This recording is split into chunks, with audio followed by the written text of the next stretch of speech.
2 steps forward, 2 steps back. We go together 'cause opposites attract. Don't you know? It ain't fiction, just a natural fact. We go together 'cause opposites attract. I did it without the stupid Family Guy thing. Yeah, you did. Anyway, welcome back to StillerBros at the Movies, where I bet you thought we were going to see Flash first. Well, not today. Today, Pixar movies take precedence because today we are seeing the latest offering from one of Disney's most consistently good sub-studios, Elemental. Yes. This is the latest from Pixar. Obviously, they do not let us down when it comes to one thing and one thing only, animation. So, Elemental is the brainchild of one Peter Sohn, a Pixar animator who has been with the company for decades at this point. He is probably best known to most Pixar fans as the voice of Remy's brother Emile in Ratatouille, and most recently Socks in Lightyear. And of course, but he is also, of course, known for directing The Good Dinosaur, a movie that's technically he didn't direct all the way through, but he is the final credited director. Yes, but this time around, it is a story that is much more personal to him. This is a story that most would call woke. So basically, Peter Sohn is telling the story of a first-generation immigrant family and an interracial marriage all put together. And this is also Pixar's first attempt at a love story. Really, their first attempt at the first time Pixar is telling a love story. Even though they said in Toy Story 4, before they had actually gone through the whole process of that movie, they had said that was a romantic comedy. No, not really, but this certainly is. This is an actual love story. The story of two people coming together is the centralized focus of the movie, not just something off to the side or in the background. And I think at this point we should probably explain we're kind of suckers for romance. Yeah. Like, we haven't gotten a lot of opportunities to talk about it on the channel because obviously we don't go to see a lot of romance movies, and romantic comedies as a genre are basically either dead or exclusive to streaming, but romantic subplots are really nice in movies, especially when they're done particularly well. And a love story told in a kind of 21st century lens of a mixed race couple trying to find things together, even if it is told through the obvious allegory of a man made of water and a woman made of fire, is something that we really need, especially now in this day and age. Granted, a lot of people kind of were thinking that it could be a metaphor for gay marriage relationships. I don't know if that's going to be a thing that it might not be something that tracks all the way through, but it's one of those things where it's like live your truth. It's like live your truth. Interpret art. Art is interpreted however you want it to interpret it. And yeah, this is. Speaking of offbeat love stories, one of our leads is played by Leo Lewis, who is probably best known for the movie The Half of It from Netflix about 2 or 3 years ago. I haven't seen it. It's been on my maybe I'll get around to it list for a while, but I've never actually watched it. I mostly know Leo Lewis because she auditioned for The Voice one time, and no one turned their chair for her, so that's rather unfortunate. We also have a few celebrity guests around, including the likes of Catherine O'Hara and Joe Pera, who we only have seen commercials for his Adult Swim show. We don't really like a lot of the stuff that the kind of style of stuff that Adult Swim does, so we never actually watched the show. Yeah.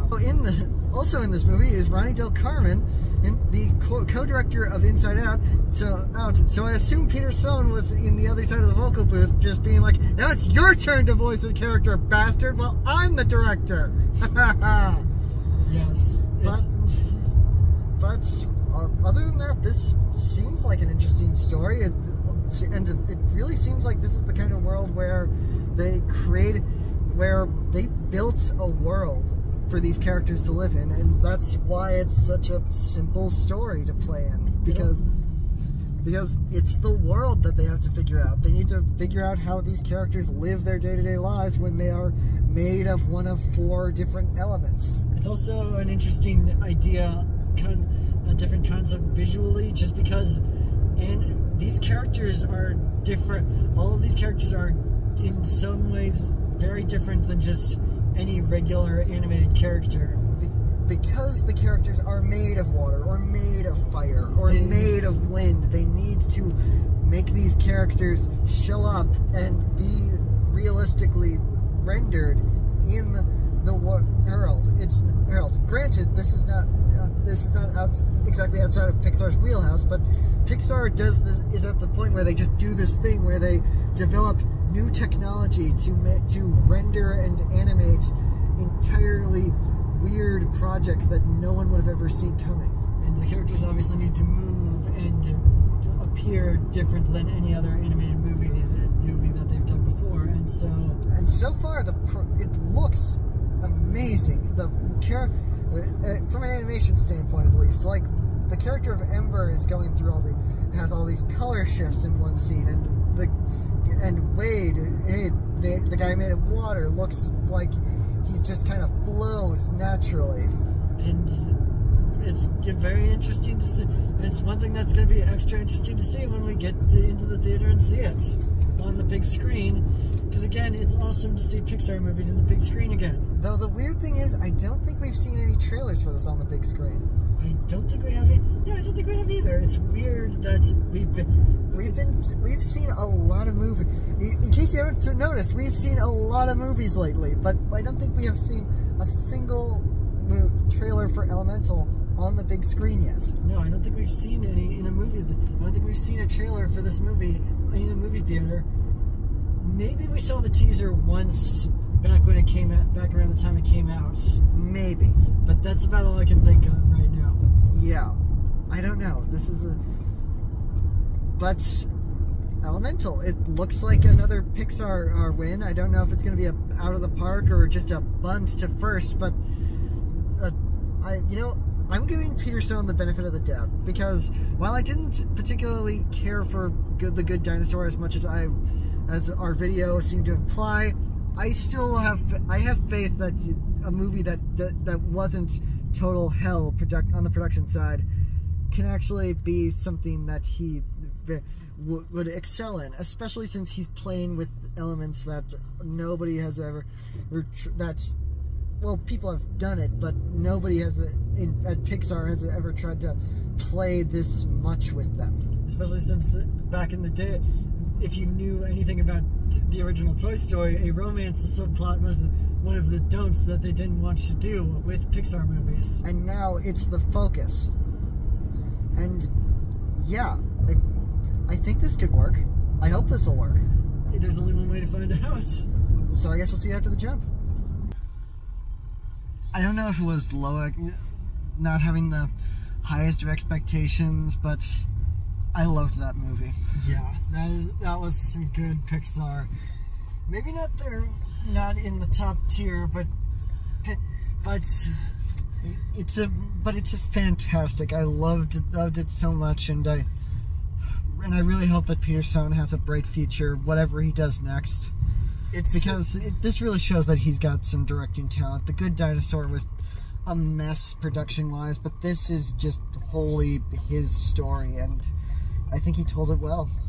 Pixar has definitely been, in the last couple of years, in a transitional period due to some stuff that we're not going to dive too deep in, but I feel like they're finally starting to find their voice again after just jamming us with sequels and some lesser, and maybe a few, some would say lesser projects that they've been putting out, but I feel like we're in a point where the studio is starting to find its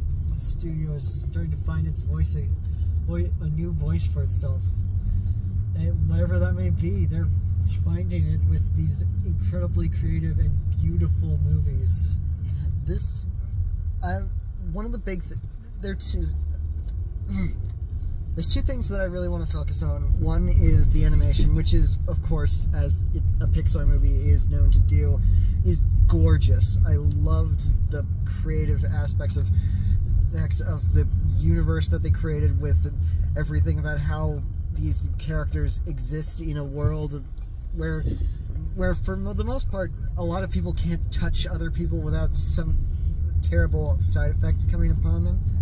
And then of course there's just the fact that there's things like the way the ember's light reflects off of certain objects, or the way that things reflect in Wade. It's just fantastic, detail-oriented animation. It's just wonderful. And the other thing is the music. Thomas Newman's score is fantastic, and I love the Lauv song that they wrote specifically for this movie. Yeah. It's just...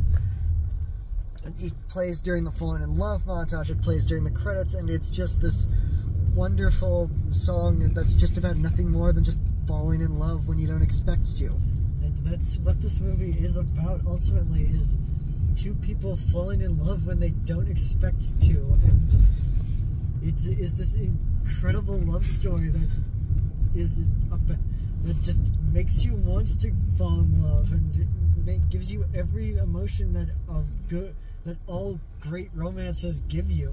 And it's not even just a love story, it's also a story about a father and a child, about generations coming together and finding common ground despite not genuinely wanting what they both want. It's an immigrant story, and obviously that hits close to home with Pierre Sohn, who is obviously the child of immigrants, as is evidenced by the fact that this is the story that he decided to tell with his first outing as a director, beginning to end. And I truly think that this is the story he wanted to tell. And I'll say that there isn't a post-credit scene, but you might want to stay through the end of the credits, because Peter Sohn was sure to add a little something to make this movie just a little more personal for himself. Yeah. And I think, and a lot of it is the voice work. And I loved the fact that everyone seemed to be aware of what kind of movie this is, and it's a conventional love story that is fantastic throughout, but it's mostly just there. But mostly the focus is the world and this one story. Its focus is on these two characters falling in love. It is just a beautiful thing to look at, as well as just an emotional ride from beginning to end. We have this amazing story. We just have this amazing story. It's much more mature than most people would give Pixar credit for. Not to say that Pixar hasn't told more mature stories before, even recently with Turning Red. When it comes to the maturity of this movie, I don't think it's definitely mature in the fact that this is a very adult relationship. This isn't it's through the lens of what children would understand an adult relationship to be, but it's also a relationship but it's also something like an adult relationship. It's not just the furthest they get is holding hands, or they only get together at the end because they're a guy and a girl. These two characters find common ground. These two characters, they find out that they're a match. They connect on an emotional level, and